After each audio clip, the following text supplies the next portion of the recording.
నమస్తే అందరికీ, welcome to our channel. నేను మీ విజయ. ఈరోజు మనతో పాటు ఉన్నారు డాక్టర్ ప్రదీప్ వజ్జా గారు. ఆయనతో మాట్లాడి కొన్ని విషయాలు తెలుసుకుందాం. నమస్తే డాక్టర్. నమస్కారం. డాక్టర్ సర్జరీస్ చేసే ముందు క్యాస్ట్ అడుగుతారంట పేషెంట్ని. అది నిజమేనా?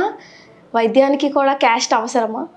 అంటే క్యాస్ట్ అడుగుతారు అంటే నిజమే అండి. బికాజ్ కొన్ని టైప్ ఆఫ్ డిసీజెస్ అంటే మత్తు ఇచ్చేటప్పుడు మేము క్యాస్ట్ ఎందుకు అడుగుతామంటే కొన్ని క్యాస్ట్ కానీ కొన్ని రిలీజియన్స్ కానీ కొన్ని రకమైన జబ్బులు కానీ లేదా కొన్ని రకమైన మత్తు ఇచ్చేటప్పుడు ప్రాబ్లమ్స్ వచ్చే అవకాశాలు ఉంటాయి. దానివల్ల మేము ఆ క్యాస్ట్ గురించి అడుగుతాం. ఫర్ ఎగ్జాంపుల్ చెప్తాం మీకు. లైక్ వైశ్యాస్కి మనం మత్తు ఇచ్చేటప్పుడు క్యాస్ట్ ఖచ్చితంగా అంటే వైశ్యాస్ అనేది తెలుసుకుంటాం. వాళ్ళకి ఆ మత్తు అనేది ఇవ్వం, వేరే మత్తు ఇస్తాం. జనరల్ అనస్థీషియా ఇచ్చేటప్పుడు అసలు మత్తు ఎందుకు ఇస్తాము అంటే మన బాడీలో నొప్పి అనేది తెలియకుండా ఉండడానికి మనం మత్తు అనేది ఇస్తాం. ఇప్పుడు ఈ వైశ్యాస్ అనే క్యాస్ట్లో ఏముంటుందంటే వీళ్ళు సూడోకొలెస్ట్రేసి అనే ఒక డెఫిషియన్సీ కానీ లేదా కంప్లీట్ ఆబ్సెంట్ ఉంటుంది. దానివల్ల మనం ఇచ్చే మత్తు ఏదైతే ఉంటుందో ఆ మత్తు ఏంటంటే మన బాడీలో నొప్పి తెలియకుండా మేము పీస్ఫుల్గా ఆపరేషన్ చేసుకోవడానికి ఉపయోగపడుతుంది. సక్సినైల్ కోలిన్ అనే మత్తు అనేది ఇవ్వకుండా వేరేది ఇస్తాం అనమాట. ఎందుకంటే ఆ మత్తు ఇచ్చాము అంటే వీళ్ళు ఆల్రెడీ ఆ డెఫిషియన్సీ ఉండడం వల్ల లేదా అది లేకపోవడం వల్ల వాళ్ళు మళ్ళీ బయటికి రావడం అనేది జరగదు. అంటే మత్తు ఇచ్చాక మళ్ళీ లెవరు కంప్లీట్ కోమాలోకి వెళ్ళిపోవడం లేదా వెంటిలేటర్ సపోర్ట్ అవసరం పడడం ఇలాంటివన్నీ జరిగే అవకాశాలు ఉంటాయి. అందుకే మేము ఏంటంటే సర్జరీకి ముందు క్యాస్ట్ అనేది మత్తు డాక్టర్ అనేది అడగడం అనేది జరుగుతుంది. ఇంకా కొన్ని రిలీజియన్స్ అని చెప్పాయి కదా, ఫర్ ఎగ్జాంపుల్ ఇప్పుడు ముస్లిమ్స్ ఉంటారు. అంటే లైక్ ఆ రిలీజియన్లో ఎక్కువ వాళ్ళకి హార్ట్ ప్రాబ్లమ్స్ అనేవి ఎక్కువగా ఉంటాయి. సో ఆ రీజన్ వల్ల అంటే మేము అడగం. ఎందుకంటే ఆల్రెడీ బయట వాళ్ళు ఎంటర్ చేసే వస్తారు, ఆధార్ కార్డులో ఉంటుంది కాబట్టి అడగం. కానీ క్యాస్ట్ అనేది మాత్రం మనకి ఆధార్ కార్డులో వీటిలో మెన్షన్ చేయకపోవడం వల్ల ఖచ్చితంగా మేము అడగాల్సి ఉంటుంది. లైక్ బ్రాహ్మిన్స్ లేదా మార్వాడీస్ వీళ్ళకి ఏంటంటే ఎనీమియా, ఐరన్ డెఫిషియన్సీ ఎనీమియాస్, అలా కొన్ని క్యాస్ట్కి వాళ్ళు ఉండే విధానాలు బట్టి వాళ్ళ ఫుడ్ డైట్ బట్టి వాళ్ళకి ఏంటంటే ఈ లక్షణాలు, ఈ లోపాలు, ఈ డెఫిషియన్సీస్ ఎక్కువగా ఉంటాయి. అందుకు మేము సర్జరీకి ముందు క్యాస్ట్ అడగడం అనేది జరుగుతుందన్నమాట. మీకు ఇంకా చెప్పుకోవాలంటే క్యాస్ట్ అనేది మనం అడిగామని చెప్పి అఫెండ్ అవ్వకూడదు. ఎవరెవరు అంటే డాక్టర్స్ కానీ పోలీస్ కానీ లాయర్స్ కానీ ఖచ్చితంగా క్యాస్ట్ అడిగే కేసు. ఇప్పుడు పోలీసులు లాయర్స్ ఏ కేసు తీసుకోవాలన్నా క్యాస్ట్ కంపల్సరీ. ఎందుకంటే మన ఇండియాలో ఒక్కొక్క క్యాస్ట్కి ఒక్కొక్క లా అనేది ఉంది. ఫర్ ఎగ్జాంపుల్ ఎస్టీస్కి సెపరేట్ రూల్, బీసీకి సెపరేట్ రూల్, ఓసీ లేదా ముస్లిమ్స్, హిందూస్ అలా లా అనేది వేరే ఉంటుంది. లేదా పోలీసులు కూడా దానివల్లనే అడుగుతారు. అండ్ ఆల్సో ఆ క్యాస్ట్ బట్టి వాళ్ళ స్ట్రెంగ్త్ ఉంటుంది. కొన్ని క్యాస్ట్ ఉంటాయి వాళ్ళకి, ఇప్పుడు పోలీసులు ఏం చేస్తూ ఉంటారు, వాళ్ళ స్ట్రెంగ్త్ వాళ్ళని డీల్ చేయాలి అంటే వాళ్ళ రిలీజియన్ బట్టి, ఇప్పుడు ఏదైనా వాళ్ళు తప్పు చేసినా కూడా వాళ్ళ రిలీజియన్స్ కానీ వాళ్ళ క్యాస్ట్లో కానీ కొన్ని స్ట్రాంగ్గా అపోజ్ చేయడం, గొడవలు పెట్టుకోవడం, దాన్ని బట్టి వాళ్ళు సెన్సిటివ్గా తీసుకొని దాన్ని సాల్వ్ చేస్తారు. So that is the reason ఈ ముగ్గురు ఎవరైతే ఉన్నారో వాళ్ళు క్యాస్ట్ అనేది కంపల్సరీ తెలుసుకుంటారు. కానీ డాక్టర్లు ఎప్పుడు కూడా క్యాస్ట్ అనేది నాట్ ఫర్ మనీ ఆర్ వాళ్ళ పేషెంట్ సేఫ్టీ గురించి అడుగుతారు తప్ప ఇంకా వేరే ఏ ఉద్దేశంతో కూడా క్యాస్ట్ అనేది అడగరు డాక్టర్స్. ఓకే, అంటే ఇప్పుడు మీరు చెప్పిన ఈ లక్షణాలన్నీ పర్టికులర్గా ఆ క్యాస్ట్ వాళ్ళకే ఉంటాయా? ఆ క్యాస్ట్ వాళ్ళకే ఉంటాయి. అది కూడా ఎందుకు చెప్తా మీకు. ఇప్పుడు ఫర్ ఎగ్జాంపుల్ కొన్ని పెద్ద క్యాస్ట్ ఏవైతే ఉంటాయో వాళ్ళు ఏం చేస్తారంటే మ్యాక్సిమం మ్యారేజెస్ వాళ్ళే చేసుకుంటారు. బయట అంటే ఈ మధ్య ఇంటర్ క్యాస్ట్ మ్యారేజెస్ అనేవి ఈ మధ్య వచ్చి వేరు వాళ్ళని పెళ్లి చేసుకోవడం అనేది జరుగుతుంది. కానీ ఈ పెద్ద క్యాస్ట్ ఏవైతే ఉంటాయో లేదా కొన్ని రిలీజియన్స్ ఏవైతే ఉంటాయో వాళ్ళు బయట వాళ్ళని పెళ్లి చేసుకోవడానికి ఇష్టపడరు. దానివల్ల వాళ్ళలో ఉండే ఆ కొన్ని రకమైన క్రోమోజోమల్ జెనెటికల్ అబ్నార్మాలిటీస్, ఇప్పుడు సూడో కొలెస్ట్రాల్ డెఫిషియన్సీ అన్నాం కదా, వీళ్ళంతా కూడా వాళ్ళలోనే ఉంది. సో మ్యాక్సిమం వాళ్ళలోనే ఉంటుంది. ఇంటర్ క్యాస్ట్ చేసుకునేటప్పుడు వాళ్ళు 50% ఆ డెఫిషియన్సీస్ కానీ ఆ ప్రాబ్లమ్స్ కానీ మనకి తొలగిపోయే అవకాశాలు ఉంటాయి. అందుకే నేను కూడా ఇప్పుడు మేము ప్రమోట్ చేసింది ఈ మేనరికం మ్యారేజ్ల వల్ల వీటి వల్ల జెనెటికల్ ప్రాబ్లమ్స్ బాగా పెరిగిపోతున్నాయి. ఈ మధ్య తగ్గడానికి కారణం అంటే ఒకప్పుడు బాగా అంగవైకల్యాలు కానీ క్యాన్సర్లు కానీ ఇవన్నీ ఎక్కువ ఉన్నాయి, కానీ ఇప్పుడు తగ్గాయి.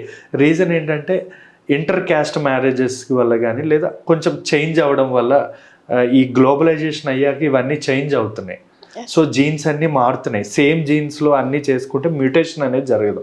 అంటే ఒకటే ఫ్యామిలీ ఒకటే జీన్స్ రెండు కలవడం కష్టం. ఇప్పుడు నా DNA same DNA, for example మన అత్త కొడుకులు, మన ఫ్యామిలీలు, మన ఫాదర్ మదర్, లేదా ముస్లిమ్స్ ఇప్పుడు పెద్దమ్మ అలా చేసుకుంటారు కదా. సో మా డిఎన్ఏ మ్యూటేషన్ అవ్వదు, అంటే రెండు కలవవు.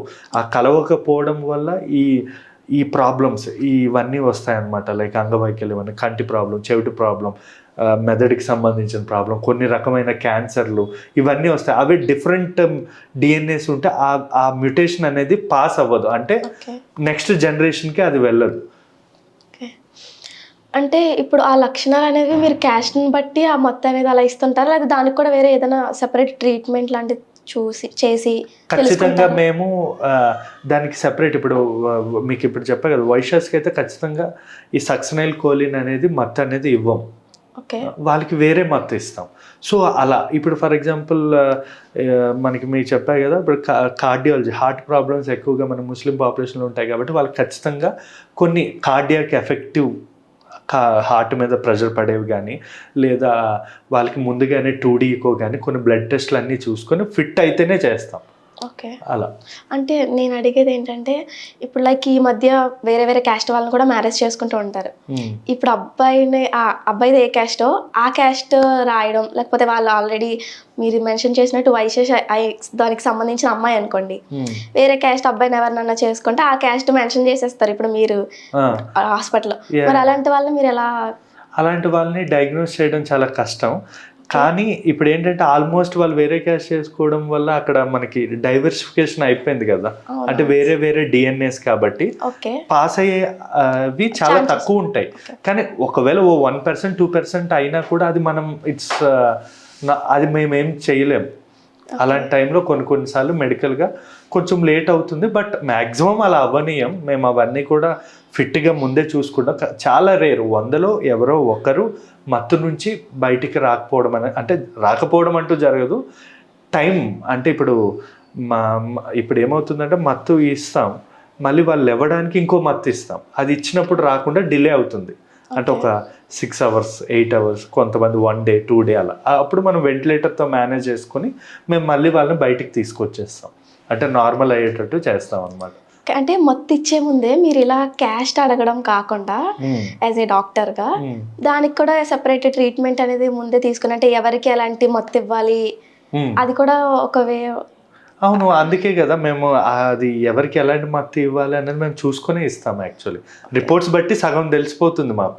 90% రిపోర్ట్స్. ఆ క్యాస్ట్ అన్నది ఆ 1% కూడా తప్పు చేయకూడదు అని చెప్పి, ఎందుకంటే దేనిలో అయినా మనం తప్పు చేయొచ్చు, కానీ మెడికల్ డాక్టర్స్ మా దానిలో తప్పుకి ఆస్కారం అనేది ఉండదు. అంటే మేము అసలు 1% ఉన్నా కూడా అది ఆ ఛాన్స్ అనేది ఇవ్వం. 1% ఛాన్స్ కూడా మనం ఇలా అవ్వడానికి ఇవ్వం. ఆ 1% చాలు మొత్తం హాస్పిటల్ రెప్యుటేషన్ పోవడానికి. అంటే 99 మంది మంచిగా జరిగి ఆ 1%తో మన హాస్పిటల్ కంప్లీట్ రెప్యుటేషన్ పోతుంది.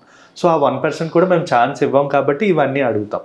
సో ఈవెన్ ఇప్పుడు మీరు ఇవి చాలామందికి తెలుసు, కానీ ఈ మధ్య కొంచెం అఫెండ్ అవుతున్నారు పేషెంట్స్ కూడా. అంటే ఏంటి డాక్టర్ క్యాస్ట్ అడుగుతా అంటే మేము అంటే కొన్నిసార్లు డాక్టర్లు ఆ బిజీ టైంలో ఏంటంటే ఎక్స్ప్లెయిన్ చేయకుండా డైరెక్ట్ మీ క్యాస్ట్ ఏంటమ్మా అని అడుగుతాను. సో అలా అవ్వడం వల్ల కొంతమంది అఫెండ్ అవ్వడం, ఏంటి వీళ్ళు అన్నట్టు అవుతుంది ఈ మధ్య. ఓకే, అదే సార్ నా డౌట్ కూడా, క్యాస్ట్ అడగకుండా కూడా మీరు వేరే ట్రీట్మెంట్తో ఏదైనా చేయొచ్చు కదా? చేయొచ్చు, అందుకే 99% అలాగే చేస్తాం. ఆ 1% గురించి అడుగుతాం, టు నాట్ టేక్ రిస్క్. ఒకవేళ ఏమైనా అయినా కూడా మేము మళ్ళీ పేషెంట్కి ఎక్స్ప్లెయిన్ చేయాలి, అమ్మ ఇది ఇంకొక 6 hours డిలే అవుతుంది, దీనివల్ల అవుతుంది అని మేము ఎక్స్ప్లెయిన్ చేసుకుంటాం, అంతే. Okay, thank you so much sir. చాలా మందికి డౌట్ ఉంటుంది, అదేంటి డాక్టర్స్ కూడా, వైద్యం చేయాల్సిన డాక్టర్స్ కూడా ఇలా క్యాస్ట్ అది ఇది అని అడుగుతున్నారు అని చెప్పి. అలాంటి వాళ్ళకి చాలా బాగా మీ ఎక్స్ప్లెనేషన్తో క్లారిటీ ఇచ్చారు. Thank you so much sir. Thank you.